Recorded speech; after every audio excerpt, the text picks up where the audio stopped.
2 साल हो गए हमारी शादी को, ना आपको अब तक प्रमोशन मिला ना सैलरी बढ़ी। बात क्यों नहीं करते आप अपने बॉस से? कितनी मर्तबा उनसे कह चुका हूँ, अब वो नहीं करते तो मैं क्या करूँ? तो आप वो नौकरी छोड़ क्यों नहीं देते? कहीं और ट्राई करें। नहीं होता गुजारा आसिम इस तरह।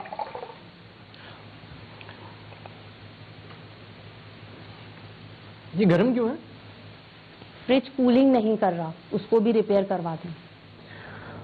मैं कंपनी में फोन करूंगा, वो भेज देंगे किसी को देखने के लिए। अगले महीने मेरे भाई की शादी है, नए कपड़े सिलवाने हैं मुझे। छोटा भाई होने के बावजूद उसने मेरी शादी पे मुझे गोल्ड का सेट दिया था। अब हमें भी तो कुछ देना है उसको। क्या? आप ही से मेरी बात हुई थी, वो बता रही थी उन्होंने तो शॉपिंग भी कर ली और भाभी को गोल्ड का सेट दे रही हैं वो। देखो राफिया, तुम्हारे बहनोई का अपना कारोबार है, वो लोग ये सब अफोर्ड कर सकते हैं। मुझे नहीं पता, मुझे हर हाल में आप ही से बेहतर साबित होना है, चाहे कुछ भी हो जाए। नाश्ता तो पूरा कर लें। तुम्हारी रोज की बातों से पेट भर जाता है मेरा। पर मजाल है जो कोई बात पूरी होती हो मेरी। देखिए, किसी भी माशरे की तरक्की के लिए उसका जो फैमिली सिस्टम है वो बहुत इम्पॉर्टेंट रोल प्ले करता है। यानी मियाँ बीवी गाड़ी के 2 पहिए हैं और जब वो दोनों एक ज़बरदस्त अलाइनमेंट के साथ चलते हैं तो ज़िंदगी कामयाबी से गुजरती है। प्रॉब्लम कब शुरू होती है? जब उन दोनों में अंडरस्टैंडिंग की कमी होती है। वो दोनों एक दूसरे को समझते नहीं हैं और मुख्तलिफ सिचुएशंस में एक दूसरे का साथ नहीं देते। जैसे मिसाल के तौर पे अगर कोई मुआशी प्रॉब्लम है तो जिम्मेदारी होती है घर को चलाने की ख़वातीन की, तो उस औरत को चाहिए, बीवी को चाहिए कि वो ज़बरदस्त तरीके से घर को लेके चले, शौहर की जितनी इनकम है उसके मुताबिक अपनी ज़िंदगी गुजारे। लेकिन अमूमी तौर पे देखने में ये आता है कि अक्सर मियाँ बीवी दोनों और अमूमी तौर पे जो ख़वातीन हैं वो इस तरीके से फरमाइशें करती हैं या उनका जो थिंकिंग पैटर्न है वो कुछ इस तरह से होता है कि वो एक रेस में आ जाती हैं कि अगर दूसरे शख्स ने इस तरह से किया तो मुझे भी इस तरह करना चाहिए। मेरी बहन का बेटा दूसरे स्कूल में पढ़ता है, अच्छे स्कूल में पढ़ता है, तो हमें भी उसी स्कूल में एडमिशन करवाना है। और इसके चक्कर में जो पूरा बजट है घर का वो आउट हो जाता है। नतीजतन हस्बैंड को सफ़र करना पड़ता है। मैं कमिंग सर? कमिंग। बैठे। Thank you sir. मुझे आपसे कुछ बात करनी है। सर मुझे भी आपसे कुछ बात करनी है।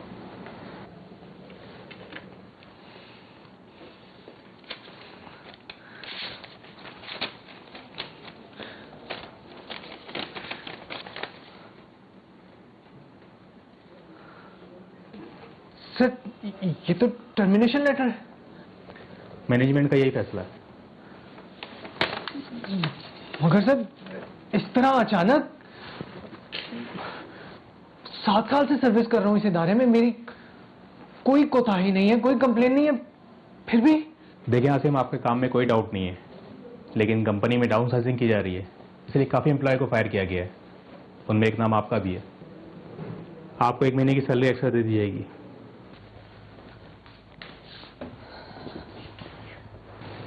अरे आसिम, आप ऑफिस से जल्दी क्यों आ गए?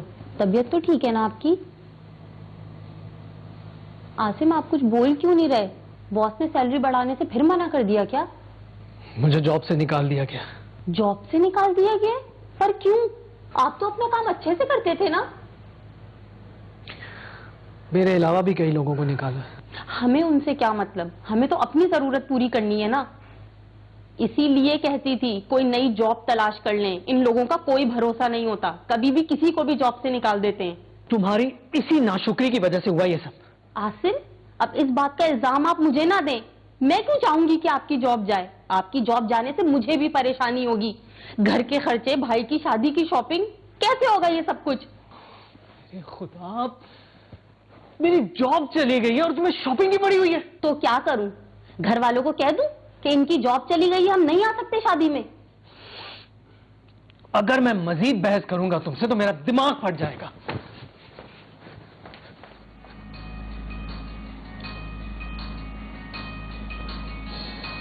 ये अलार्म बंद करें।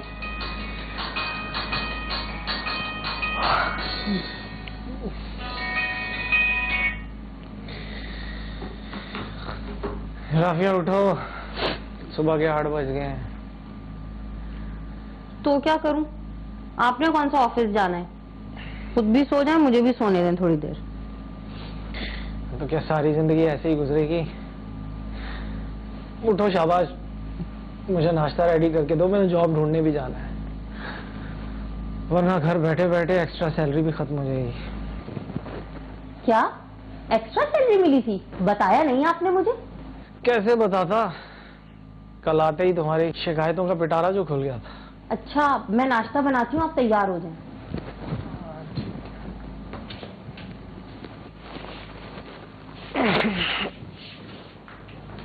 आसिम, मेरी बात सुनिएगा। तुमसे कितनी मर्तबा कहा है कि मुझे जाते हुए मत टोका करो। अरे मैं तो बस ये कह रही हूँ, आप अपनी पूरी कोशिश कीजिएगा कि आपको अच्छी जॉब मिले, पुरानी जॉब और सैलरी से बेहतर। देखो राफिया, अगर उसी सैलरी में या उससे कम में भी कोई जॉब मिल जाती है ना, तो उसे गनीमत समझो। हर जगह के हालात ऐसे ही हैं। अब देखें, आप खुद ऐसी बातें कर रहे हैं और मुझे कहते हैं। नहीं, मैं बस इतना कह रहा था कि वक्त और हालात की नज़ाकत को समझते हुए सब कुछ करना पड़ता। तुम बस दुआ करो कि कोई जॉब मिल जाए। घर बैठना मुझे बिल्कुल भी पसंद नहीं है। अच्छा, मैं चलता हूँ, तुम थोड़ी देर सो जाना। अल्लाह हाफिज। अल्लाह हाफिज। या अल्लाह, इन्हें अच्छी जॉब मिल जाए। अस्सलाम वालेकुम जी। वालेकुम सलाम। जी, मेरा नाम आसिम है और मैं मल्टीनेशनल कंपनी में प्रोडक्शन हेड था। मुझे पता चला, मैंने इवन वेबसाइट पे देखा था आपके यहाँ पे कोई वैकेंसी खाली है। सॉरी सर, यहाँ कोई वैकेंसी नहीं है। Thank you.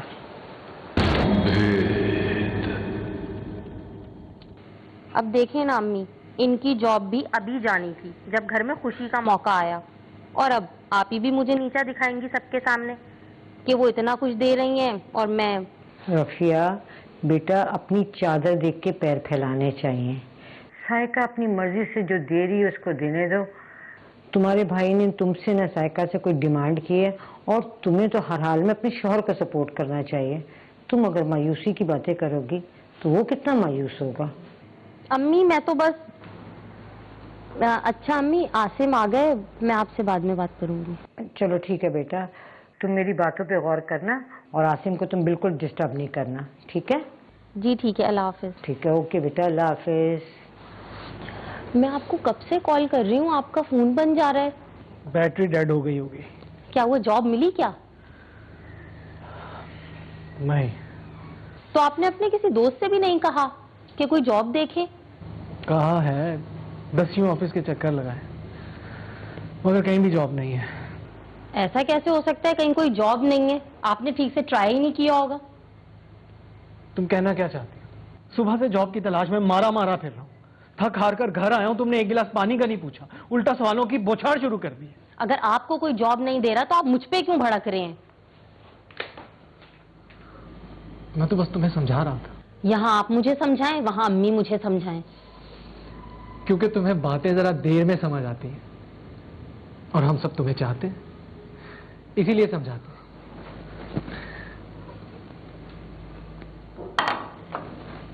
तुमने रात का खाना नहीं बनाया? नहीं। क्यों? क्योंकि फ्रिज खराब है। रात का खाना बनाती तो फ्रिज में रखना पड़ता, इसीलिए दोपहर का खाना चला रही हूँ। और अब तो वैसे भी सारे खर्चे हमें सोच समझ के करने होंगे। देखो राफिया, अगर तुम हिम्मत हार गई तो मेरी हिम्मत भी टूट जाएगी। मैं कोशिश तो कर रहा हूं ना। सुबह फिर जाऊंगा, अल्लाह ने चाहा तो कोई ना कोई जॉब मिल ही जाएगी। अच्छा, खाना खाओ। कल मुझे अम्मी के यहाँ ड्रॉप कर दीजिएगा। हाँ ठीक है, सुबह तुम्हें मैं ड्रॉप कर दूंगा और शाम का पिक कर लूंगा। देख, तू मुझे अपना दोस्त माने या ना माने, लेकिन मैं मानता हूँ। हाँ, वो अलग बात है कि शादी के बाद कामों की उलझनों में हम लोग इतने फंस गए कि एक दूसरे को उस तरह टाइम नहीं दे सके। हाँ यार, वो भी क्या वक्त। तो फिर बता क्या बात है? असल में यार, मेरी जॉब चली गई है। ओह, तो तू कहीं और अप्लाई कर दे। 20 जगह अप्लाई किया है मगर हर जगह यही जवाब, वैकेंसी नहीं। तो यार भाभी और तुझे परेशानी तो बहुत होगी। परेशानी? तेरी भाभी तो अपनी अम्मी के घर चली गई और ये कह के गई है कि जब तक कोई अच्छी जॉब नहीं मिलती वो नहीं आएगी। मतलब ये तो कोई बात ना हुई यार। मतलब जब अच्छे हालात में साथ दिया तो बुरे हालात भी नहीं रहेंगे।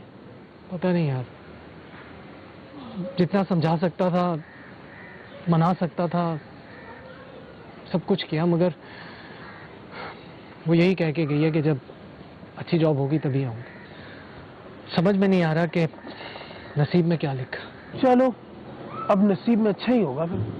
फिर तू एक काम कर कि कोई अपनी छोटी मोटी इन्वेस्टमेंट करके अपना बिजनेस कर ले। इन्वेस्टमेंट? मेरे पास तो कुछ नहीं है भाई। यार आसिम, इतना तो हम सभी मर्द शादी के बाद कुछ ना कुछ सेव कर ही लेते हैं यार। नहीं, मैंने सेविंग की थी मगर तेरी भाभी के कहने पे गाड़ी ले ली। यार तो फिर ठीक है ना, भाभी तो है नहीं, तू ये गाड़ी बेच और जो पैसे हैं वो तू बिजनेस में इन्वेस्ट कर ले और अपने लिए एक बाइक ले ले। लेकिन जब वो घर आएगी तो गाड़ी का पूछेगी, मैं क्या बताऊंगा उसे? और वैसे भी यार वो तो तेरी जॉब के बाद ही आएगी, तो तू अपना बॉस खुद बन। तुझे कौन जॉब से निकालेगा? जब बिजनेस अच्छा चलने लग जाएगा तो गाड़ी भी ले लेना। लेकिन किस तरह का बिजनेस? मुझे तो इस बारे में कोई आइडिया ही नहीं है। यार देख, आइडिया तो मुझे भी नहीं है, लेकिन अब मैं करता हूँ अपना काम। तू थोड़ी सी इन्वेस्टमेंट कर और मैं तुझे सपोर्ट करूंगा यार, और बाकी अल्लाह पे छोड़ दे। होता यह है कि जब तक वो इनकम और वो फाइनेंशियल स्टेटस रहता है तो लड़की भी खुश रहती है, और जब ये चीज़ें अगर किसी वजह से प्रॉब्लम का शिकार हो जाएं, फाइनेंशियल स्टेबिलिटी कंप्रोमाइज्ड हो जाए, तो फिर लड़की जो है वो क्विट करने का सोचती है, और इसके नतीजे में प्रॉब्लम ये होती है कि वो फैमिली सफ़र करती है। अगर बच्चे हों तो बच्चे भी सफ़र करते हैं, अदरवाइज वो ब्रेकअप की तरफ चली जाती है। कुरान पाक कहता है वल असर इन्नल इंसाना लफ़ी खुस्र, यानी अल्लाह ताला ज़माने की कसम खाते हैं कि इंसान खसारे में है। जब ये इंसान खसारे में है की बात है तो इसका मतलब किसी एक शख्स की तरफ इशारा नहीं किया गया, बल्कि पूरी इंसानियत खसारे में है, सिवाय उन लोगों के कि जो सब्र से काम लेते हैं, हक की बात करते हैं, नेक काम करते हैं। तो पता ये चला कि इंसान को हर लम्हा सब्र से काम लेना चाहिए।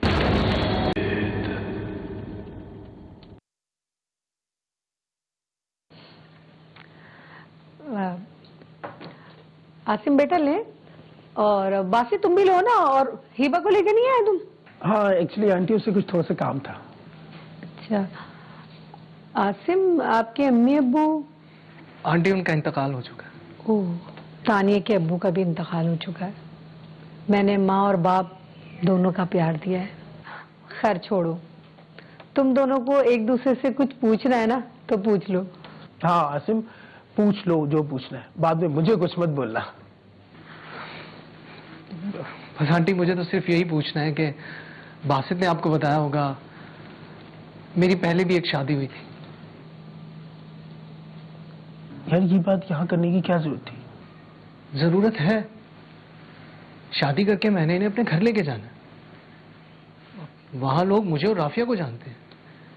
अब वहां किसी दूसरे के मुंह से अगर इन्हें पता चले तो बात मजीद खराब होगी। बासित, ये बात तुमने हमें पहले क्यों नहीं बताई? आंटी वो मैं बताने ही वाला था कि आंटी, दरअसल 2 साल पहले मेरी जॉब चली गई थी। इसी वजह से मेरी वाइफ ने मुझसे खुला ले ली। लेकिन अल्हम्दुलिल्लाह बासित की मदद और मेरी मेहनत से मेरा अपना कारोबार है। बस इसके अलावा मेरे पास ना तो कुछ बताने को है और ना छुपाने को।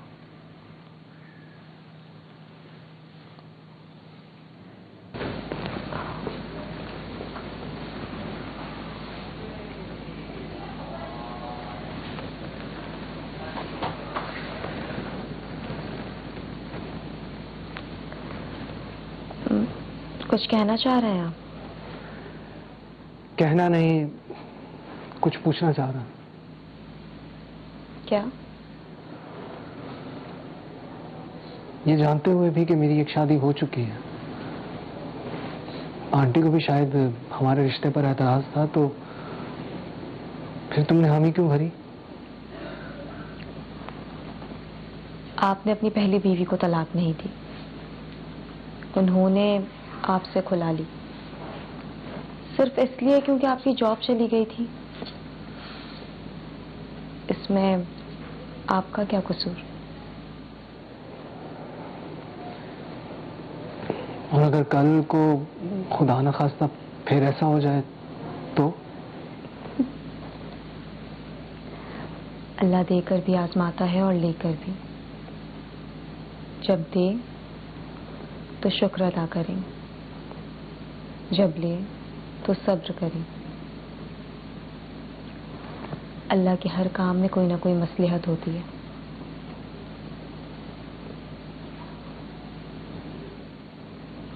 क्या हुआ? कुछ नहीं, बस यही सोच रहा था कि काश सबकी ऐसी ही सोच हो। सबका तो पता नहीं, हाँ कुछ लोगों की ज़रूर है। जी जी, मैं पेशेंट आईडी आपको बताती हूँ। जी A7503 8698। जी जी जी, तानिया आसम। जी जी जी, ओके, थैंक यू। ये तो इतनी बड़ी खुशी की खबर। आसिम आएंगे तो मैं उनको फौरन बताऊंगी। आसिम, आप आ गए, मुझे आपको बहुत बड़ी न्यूज़ है। बहुत बुरा हुआ तानिया, बहुत बुरा हुआ, बहुत बुरी खबर है। क्या हो गया? अल्लाह खैर करे। मैं पानी लेकर आती हूँ आपके लिए। मेरे साथ ही ऐसा क्यों होता है? ये पानी पिए। क्या हो गया? इतने ज्यादा परेशान क्यों हैं आप? तानिया, मैंने एक बहुत बड़ी इन्वेस्टमेंट की थी, अपना सब कुछ लगा दिया था एक नए क्लाइंट के साथ। उसने वादा किया था कि वो 75% प्रॉफिट देगा। तो क्या नहीं दे रहा आप? 3 दिन से उसका नंबर बन जा रहा है और कोई कांटेक्ट ही नहीं हो रहा था। और आज पता चला कि वो आदमी फ्रॉड है। उसने कई लोगों को ज्यादा प्रॉफिट का झांसा देकर लूटा है। आपने पुलिस में कंप्लेन की? उसकी हर डिटेल जाली है। मैं लुट गया, मैं बर्बाद हो गया। समझ नहीं आ रहा क्या होगा। आपकी ज़िंदगी में कभी कोई प्रॉब्लम आए तो थोड़ा सा स्टेप बैक हों, थोड़ा सा सोचें चीज़ों को, थोड़ा सा अपने स्किल्स को इम्प्रूव करें, थोड़ा सा अपने आप को ज़माने के साथ चलाने की कोशिश करें और फिर भरपूर तैयारी के साथ फिर दोबारा से अपने आप को लॉन्च करें, बजाय इसके कि आप ये सोचें कि अब क्या होगा, अब कैसे होगा। देखिए, बहुत सी दफ़ा ऐसा होता है, कुदरत आपको अपॉर्चुनिटी देती है अपने सिस्टम को कूल डाउन करने की। जैसे एक मशीन है, वो सारी ज़िंदगी नहीं चल सकती। मशीन को भी हमें 24 घंटे के बाद, जो अगर पूरा प्लांट चल रहा है, उसको थोड़ा सा कूल डाउन करने के लिए टाइम देना होता है। तो बेसिकली ये डिवाइन अरेंजमेंट है, ये कुदरत का निज़ाम है। अगर आपकी जॉब छूट गई, बिजनेस में आपको लॉस हो रहा है, तो बेसिकली कुदरत आपको वो टाइम और स्पेस दे रही है कि थोड़ा सा रिलैक्स करो, अपने आप को दोबारा से गैदर करो, रिकनेक्ट करो और फिर आगे बढ़ो। क्या कर सकते हैं यार, अब सही कह रहे हैं, कुछ ना कुछ तो करना पड़ेगा ना यार। इस तरह से बैठा तो नहीं जा सकता। हाँ हाँ, मैं अभी तेरी तरफ ही आ रहा हूँ। अच्छा, सही है, चलिए, तो बहुत अच्छा हो जाएगा यार।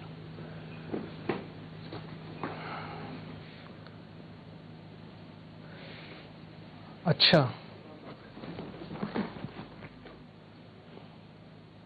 हाँ ठीक है, नहीं अभी पहुंचता हूँ तो फिर डिसाइड करते हैं ना। बस अभी निकल रहा हूँ। ठीक है, आके बात करता हूँ। अच्छा ठीक है ना।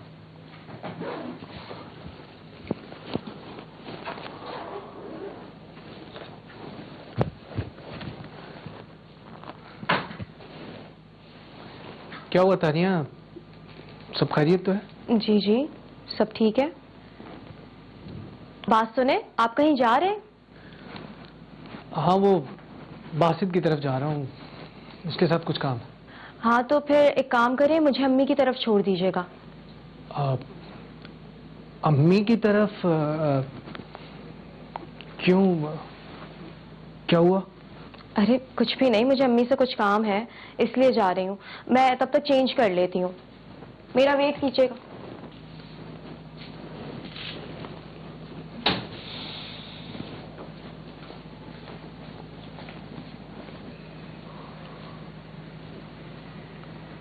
गोल्ड लेके अम्मी की तरफ जा रही है।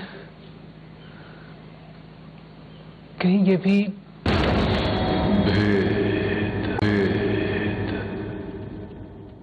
इसी वजह से मैंने तुम्हें मना करा था आसिम से शादी करने के लिए।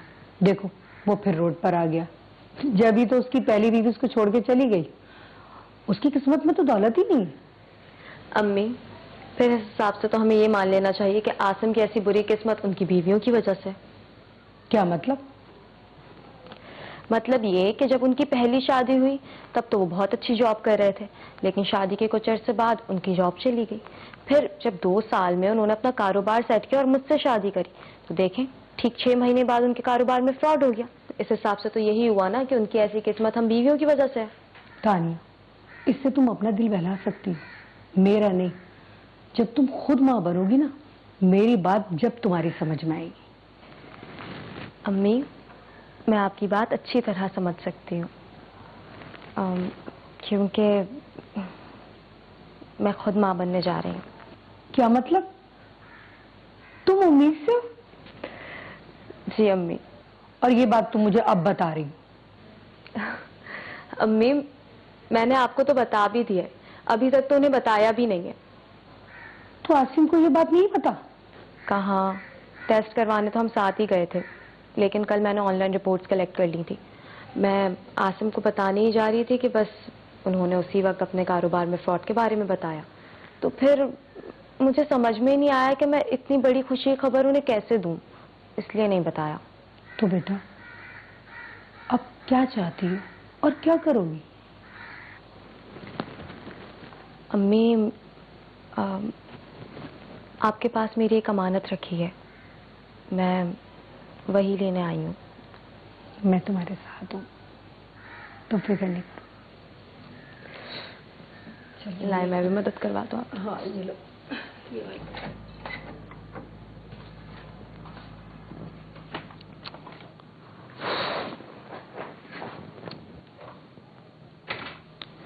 क्या हो गया आसम, ये आपने इतना अंधेरा क्यों किया हुआ है कमरे में?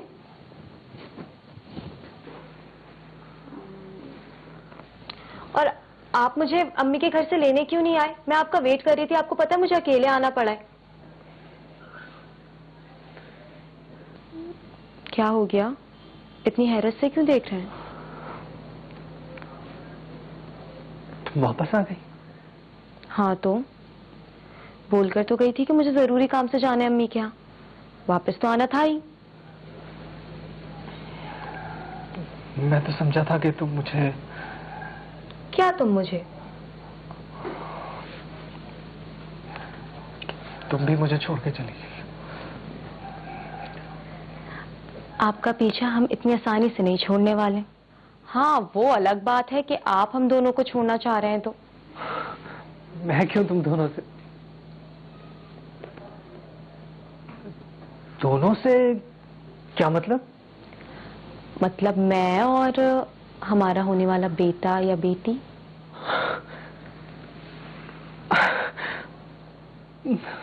यानी कि मैं पापा? हाँ आप पापा बनने वाले हैं और मैं मम्मी। तानिया, इतनी बड़ी खुशखबरी? तानिया तुमने मुझे सबसे बड़ी खुशी दी है। मैं बहुत खुश हूं आज। क्या बात है, इतनी खुशी के बाद ये उदासी क्यों? मैं तो समझा था कि शायद जिंदगी में सुकून ही सुकून होगा, सब बर्बाद हो गया। आसिम कुछ भी बर्बाद नहीं हुआ है।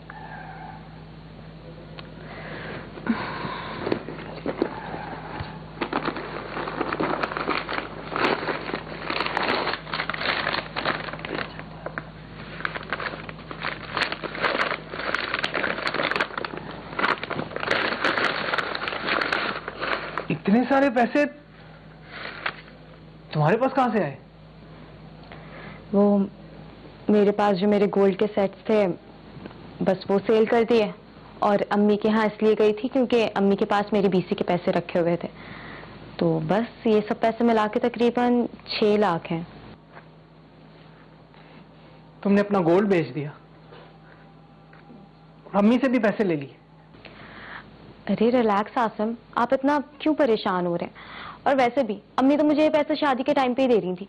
मैंने ही अम्मी को मना किया था, मैंने बोला था भाई जब मुझे जरूरत होगी तब मैं आपसे ले लूंगी। और रही गोल्ड की बात, तो गोल्ड तो बनाया ही इसलिए जाता है ताकि जरूरत के वक्त काम आ सके, और आप मुझे बाद में बनाकर दे दीजिएगा। आसम, मुझे आप पर और अल्लाह पर पूरा भरोसा है। तुम क्या सोच रही थी और मैं क्या समझ रहा था?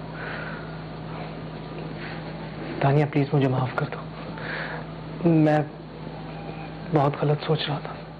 उफ़ो आसिम, बस करें, वरना अब आप मुझे इमोशनल कर देंगे। मुझे बहुत भूख लगी है, और हमारे बेबी को भी, और आई एम श्योर आपको भी बहुत भूख लगी होगी, इसलिए मैं जाती हूँ, जल्दी से कुछ अच्छा बनाकर लाती हूँ।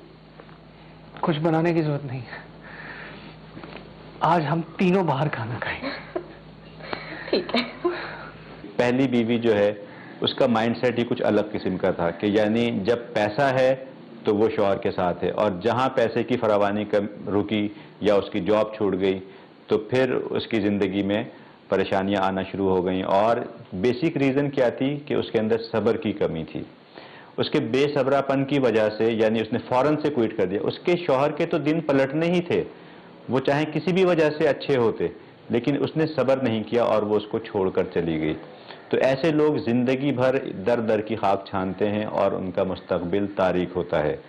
जबकि दूसरी तरफ अगर हम देखें तो दूसरी बीवी ने बिजनेस के तबाह होने के बावजूद भी, यानी उसका बिजनेस फ्लरिश करता है और एक वक्त आता है कि वो बिजनेस में उसको नुकसान पहुंचता है, लेकिन इसके बावजूद भी वो पैनिक नहीं होती, परेशान नहीं होती, बल्कि सब्र से काम लेती है और उसको मोरली भी सपोर्ट करती है, फाइनेंशियली भी जिस तरह से हो सकता है उसको सपोर्ट करती है। तो आप देखें कि उसके नतीजे में वो दोबारा से खड़े हो जाता है उसका शौहर, और अल्लाह ताला उनके रिस्क में भी बरकत देता है और उनके फैमिली रिलेशंस में भी अल्लाह ताला उनको नवाजता है। तो असल चीज़ ये है कि ज़िंदगी में आगे बढ़ने के लिए हमें नामसायद हालात का भी सामना करना होता है, सब्र से काम लेना होता है, सपोर्ट करना होता है, अपने रोल को प्ले करना होता है। यानी बीवी का रोल है कि शौहर जिस भी हालात में हो उसके साथ खड़ी रहे, चाहे फाइनेंशियल कंडीशंस बुरी हों या उसका हेल्थ का कोई इशू हो जाए, बीवी को शौहर के साथ चलना चाहिए, तो फिर अल्लाह ताला उसका बेहतरीन अजर भी अता फरमाते हैं। अब सिंपली हमें इस स्टोरी से अगर हम सबक लें तो दो चीज़ों को हमें फोकस करना है आज के बाद से। Number 1 patience and number 2 gratitude, यानी हमेशा शुक्रगुजारी से काम करें और सब्र के साथ अपनी ज़िंदगी गुजारें। कभी भी कोई प्रॉब्लम हो सब्र करें, और ज़िंदगी में जब अल्लाह ताला नेमतें दें तो शुक्र करें। आप जितने भी देखने वाले लोग हैं अपने चारों तरफ शुमार करें अल्लाह ताला ने आपको कितनी नेमतें दी हैं, और रात में कम से कम 1 मिनट के लिए बैठा करें और उन नेमतों को शुमार किया करें, अपने माइंड में रिकॉल किया करें और एक फीलिंग्स के साथ उसका शुक्र अदा किया करें। इसको कहते हैं एटीट्यूड ऑफ ग्रेटिट्यूड। कुरान पाक में अल्लाह ताला कहते हैं तुम मेरी नेमतों का शुक्र अदा करो और मैं उन्हें और बढ़ा दूंगा। तो आप देखेंगे इस एटीट्यूड ऑफ ग्रेटिट्यूड को प्रैक्टिस करने से आपकी ज़िंदगी में किस तरह ज़बरदस्त तब्दीलियाँ आएंगी।